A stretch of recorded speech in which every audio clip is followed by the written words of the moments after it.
దగ్గరే కూర్చుని ఉంటాడు మొబైల్ తహసీల్దార్ అంటే, అది మొబైల్ జడ్జి అంటే.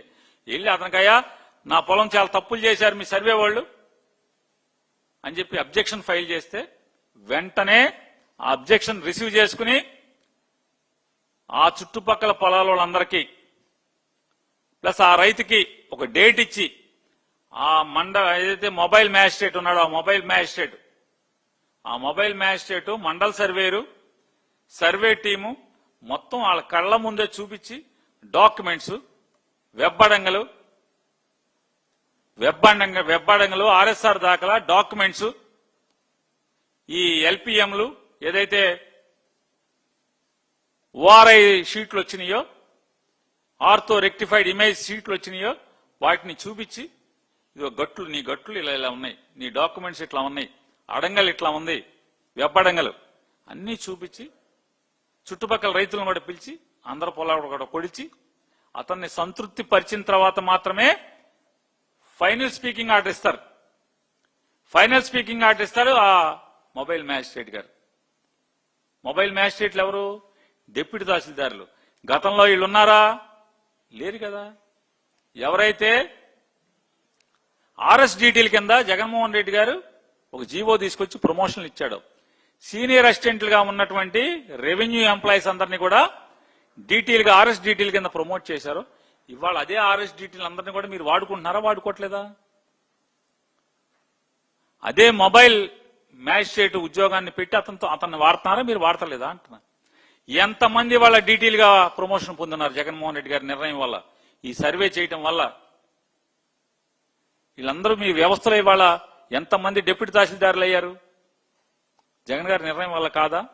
ఆ నిర్ణయం వల్ల ఆర్ఎస్డిటీలు ఎప్పుడైతే ఎమర్జ్ అయినాయో వేకెన్సీలు ఎరైజ్ అయ్యి సీనియర్ అసిస్టెంట్లు అందరూ కూడా డీటీలు అయ్యారు. డీటీలు అయిన వాళ్ళు సీనియారిటీని బట్టి ఎంతమంది తహసీల్దారులు అయి ఉంటారు ఈ పాటికి? ఆర్ఎస్డిటీ వ్యవస్థనే మీరు వాడుతున్నారా, వాడతలేదా? లేదు, అందరినీ వాళ్ళ రైతుని సాటిస్ఫై చేసిన తర్వాత స్పీకింగ్ ఆర్డర్ ఇస్తే అప్పుడు అది అఫీషియల్ గా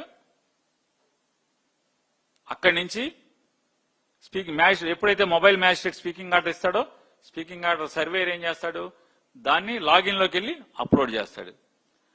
సర్వేర్ లాగిన్ నుంచి విఆర్ఓ లాగిన్కి వెళ్తుంది.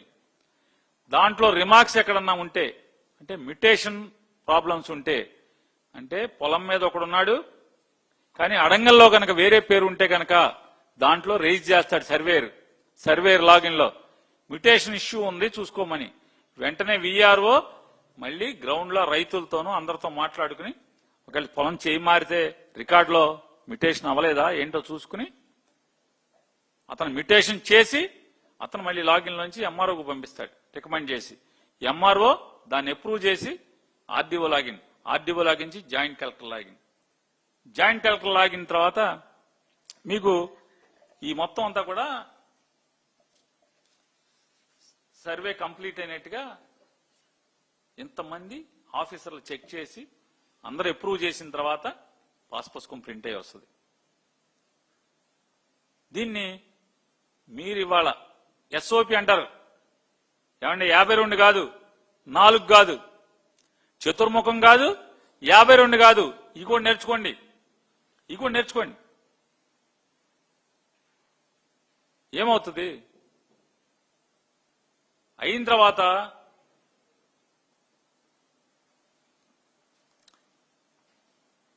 ఇప్పుడు ఏదైతే ఈ ప్రొసీజర్ నేను చెప్పే కదా మొత్తం అంతా స్టాండర్డ్ ఆపరేషనల్ ప్రొసీజర్స్ ఎస్ఓపి అంటారు. ఐఏఎస్ ఆఫీసర్లు అందరూ మంత్రులు కొత్తగా మంత్రి అయిన వాళ్ళందరూ కూడా ఎస్ఓపి అంటారు.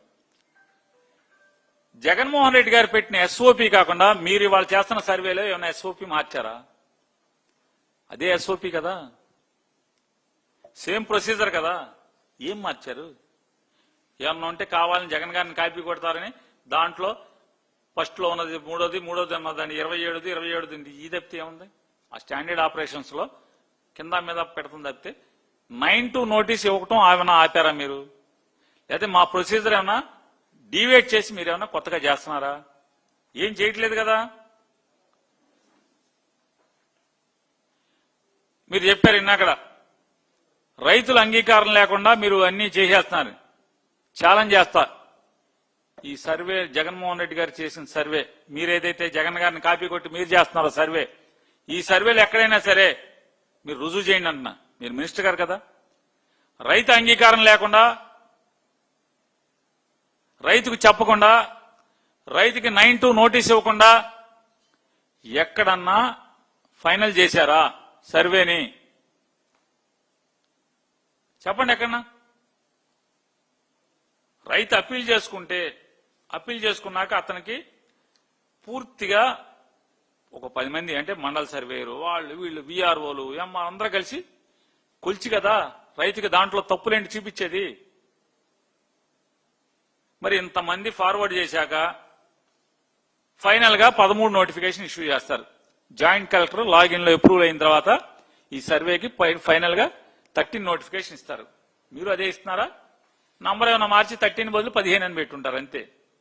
ఈ ప్రొసీజర్ లో ఈ ఎస్ఓపీలో ఏమైనా మార్పు ఉందా అని అడుగుతున్నాను. అంటే ఎస్ఓపీ ఈ 13 నోటిఫికేషన్ ఏంటి? Equal to gazette. అంటే ఆ సర్వే ల్యాండ్ పోర్షన్ మేనేజ్మెంట్ ద్వారా ఆ ఎల్పిఎం సిస్టమ్ లో లేటెస్ట్ జియో కోఆర్డినేట్స్ ద్వారా ఒక్కొక్క ల్యాండ్ కి 8 జియో కోఆర్డినేట్స్ ని ఫిక్స్ చేసి దాన్ని కొలిచిన దాన్ని గజిట్ చేస్తే అది అప్రూవల్. ఇంకా అది ఎవరో మార్చడానికి లేదు. ఇది చేశారు. మీరేమైనా తేడా చేస్తున్నారా? మీరేమైనా కొత్త సిస్టమ్ కనుక్కున్నారా? 2018లో మీరేదో సిస్టమ్ చేసి అన్నారుగా, మొదలెట్టి అన్నారు. ఆ సిస్టంలో చేస్తున్నారా? జగన్ గారి సిస్టంలోనే ఎందుకు మీరు చేస్తున్నారు? పోనీ మీరేమన్నా బేస్ స్టేషన్ ఏమన్నా మార్చారా? కోర్స్ అంటారు కదా, course network, CORS, continuously operating reference stations, course stations ఏమైనా మార్చారా? కొత్త ఏమైనా పెట్టారా? పీకేశారా? జగన్ గారు పెట్టిన చిత్ వేస్ట్ అని చెప్పి మొత్తం ఆ కోర్స్ బేస్ స్టేషన్ కూల్చేసి తునాతునకలు చేసి తుంపులు చేసి కొత్త ఏమైనా పెట్టారా? మీరు పెట్టలేదు కదా. అయ్యే కదా ప్రెజెంట్ సర్వే సిస్టమ్ మీరు చేసేదంతా కూడా ఇదే. భవిష్యత్తులో 3rd ఫేజ్ చేసినా 4th ఫేజ్ చేసినా ఇదే సిస్టమ్ కదా. భవిష్యత్తులో సరిహద్దు సమస్యలు రావు కదా. అమెరికాలో కొడుకుండి వీళ్ళ ఆస్తి చూసుకోవాలంటే వాళ్ళ నాన్న ఫోటో తీసా QR కోడ్ పంపిస్తే మొత్తం కోఆర్డినేట్స్ అన్నీ వస్తాయి. ఆ కోఆర్డినేట్స్ ని గూగుల్ ఎర్త్ లో కొడితే వాళ్ళ పొలం చూపిస్తుంది కదా. పొలంలో పంట ఉందా? 3 నెలలకి అప్డేట్ అవుతా ఉంటుంది కదా. పొలంలో పంట ఉందా, పంట లేదా తెలుస్తుంది కదా. మొత్తం ఎన్ని హద్దులు ఉన్నాయి, హద్దులు కొడితే మొత్తం పొలం వచ్చేస్తుంది కదా.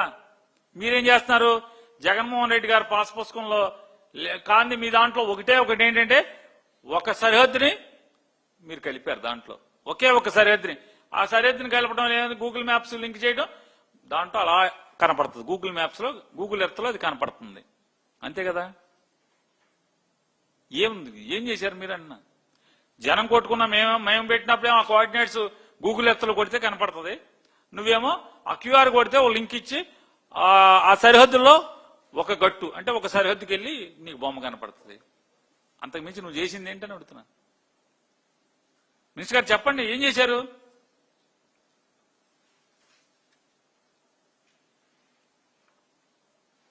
జగన్మోహన్ రెడ్డి గారు ఏదైతే ఇవాళ సర్వే అమలు చేస్తున్నాడో, ఏదైతే సర్వేని ఇంప్లిమెంట్ అంటే ఆచరిస్తున్నాడో, దీని ద్వారా డబుల్ రిజిస్ట్రేషన్లు ఈ రాష్ట్రంలో పోయినాయే పోలేదా? ఆ ఘనత ఎవరిది? రిజిస్టర్ ఆఫీస్కి ఎన్నటికి వెళ్తే నారా చంద్రబాబు నాయుడు గారు ముఖ్యమంత్రిగా ఉన్నవాళ్ళు వెళ్తే ఏమయ్యేది? ఏం చెప్పేవాళ్ళు? మా ఊళ్ళో మీరు కోని సెంటర్ తెచ్చుకున్నా చేసేవాళ్ళు అనేవాళ్ళు. హైదరాబాద్ లో చార్మినార్ తెచ్చుకున్నా రిజిస్ట్రేషన్ చేస్తామనేవాళ్ళు రిజిస్టర్ ఆఫీసులో. ఇవాళ అంటారా అని అడుగుతున్నాను. జగన్మోహన్ రెడ్డి గారు పెట్టిన ఈ సర్వే సిస్టమ్ వచ్చిన తర్వాత చార్మినార్ తెచ్చుకో, లేకపోతే మన దాని పేరు ఏంటంటే ఎగ్జిబిషన్ గ్రౌండ్స్ తెచ్చుకో, బెజవాడ ఎగ్జిబిషన్ గ్రౌండ్స్ తెచ్చుకో, లేకపోతే స్టేడియం ఇందిరాగాంధీ స్టేడియం తెచ్చుకో, బస్ స్టాండ్ తెచ్చుకో, రిజిస్ట్రేషన్ చేస్తా అనమని ఎవడన్నా చేయమను. రిజిస్టర్ ఆఫీసులో ఎవడన్నా చేయమను. ఎందుకు చేయలేరు? జగన్ సర్వే సిస్టమ్ వల్ల చేయలేరు. చేయటం కుదరదు. డబల్ రిజిస్ట్రేషన్ చచ్చిపోయింది జగన్ వల్లే కదా. డబల్ రిజిస్ట్రేషన్ అసాధ్యం చేసినాడు ఎవడు ఈ రాష్ట్రంలో? ఆ సిస్టమ్ తీసుకొచ్చినట్టు ఎవడు? జగన్మోహన్ రెడ్డి గారు కదా. ఒకవేళ నాకే ఇది అనగాని సత్యప్రసాద్ గారికి పొలం ఉంది, జగన్మోహన్ రెడ్డి గారి సర్వే పూర్తయిపోయింది. అనగాని సత్యప్రసాద్ గారు ఈ 52 వల్ల 4